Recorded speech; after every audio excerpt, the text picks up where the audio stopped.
Guys ఆ తర్వాత నెయ్యి వేసుకోవాలి. బగారా రైస్ చూడండి. ఆ తర్వాత ఆయిల్ కూడా కొంచెం వేసుకోవాలన్నమాట. ఆ తర్వాత ఇలాచి ఇంకా లవంగాలు అవన్నీ అయితే వేసుకోవాలన్నమాట.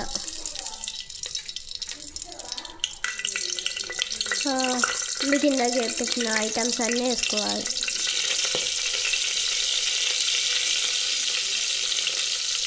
ఆ తర్వాత పచ్చిమిర్చి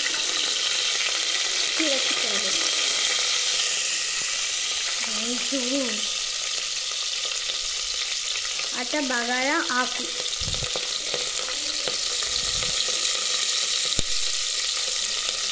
ఆ తర్వాత బగారా పువ్వు, ఆ తర్వాత ఆనియన్స్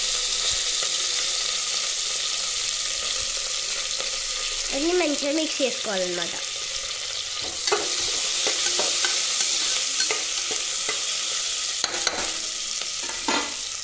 సాల్ట్,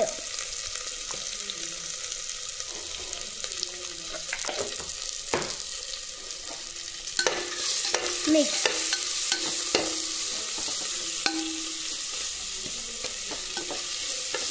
మంచిగా గోలించుకోవాలి.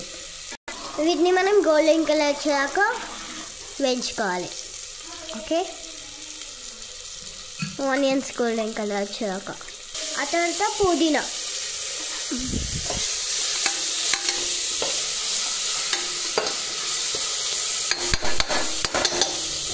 చూడండి గాయస్ ఎంతో బాగా అనిపిస్తుందో గ్రీన్గా.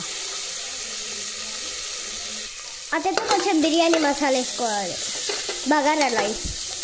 ఆ తర్వాత 2 cups water, 3 cups water, 2.5 cups water, 2.5 cups water. Okay, water వేసుకున్నాక మనం మంచి ఎంత పెట్టుకోవాలంటే ఫుల్ పెట్టుకోవాలి ఇట్లా. ఓకే, మన పక్కన పెట్టుకున్న ఇవి అయితే ఇవి చల్లారినాక మిక్సీ పట్టాలన్నమాట. మిక్సీ ఓకే, మనం మిక్సీ పట్టేది కూడా సాఫ్ట్గా పట్టాలన్నమాట. సాఫ్ట్గా, ఎంత సాఫ్ట్గా వేస్తే మీకు అంత సాఫ్ట్గా పట్టుకోవచ్చు. చూడండి, మీరు చూసుకోవచ్చు. ఆ తర్వాత పచ్చి కుడక పొడి వేసుకోవాలన్నమాట. చూడండి ఇక్కడ మీరు మిక్సీ ఇలా